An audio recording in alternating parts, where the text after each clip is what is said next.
வணக்கம், இது உங்கள் தினக்கதிர். காங்கிரஸ் ஆட்சிக்கு வந்தால் மக்களின் சொத்து, நிலம் மற்றும் தங்கத்தை முஸ்லிம்களுக்கு பகிர்ந்தளிப்போம் என ராஜஸ்தானில் நடைபெற்ற பேரணியில் பிரதமர் நரேந்திர மோடி பேசியதற்கு எதிரான புகாரை தேர்தல் ஆணையம் ஒப்புக்கொண்டுள்ளது.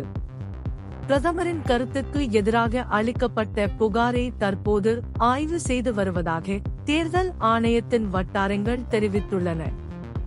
மோடியின் பேச்சுக்கு கண்டனம் தெரிவித்தும் மதம் மற்றும் மத சின்னங்களை பயன்படுத்தி பல்வேறு குழுக்களிடையே கருத்து வேறுபாடுகளை விதைப்பதாக குற்றம் சாட்டி காங்கிரஸ் கட்சி தேர்தல் ஆணையத்திடம் முறைப்படி புகார் அளித்தது.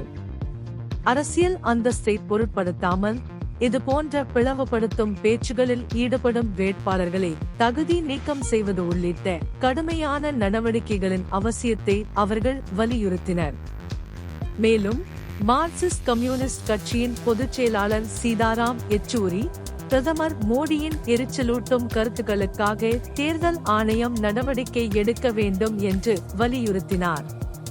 கூடுதலாக இந்தியா பிளா கட்சிகள் இந்த விஷயத்தில் ஈசிக்கு மின்னஞ்சல் மூலம் தங்கள் கவலைகளை தெரிவிக்க குடிமக்களை அணிதிரட்டியுள்ளன.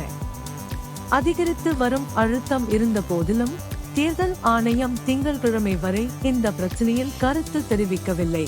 இது உங்கள் தினக்கதிர். நன்றி.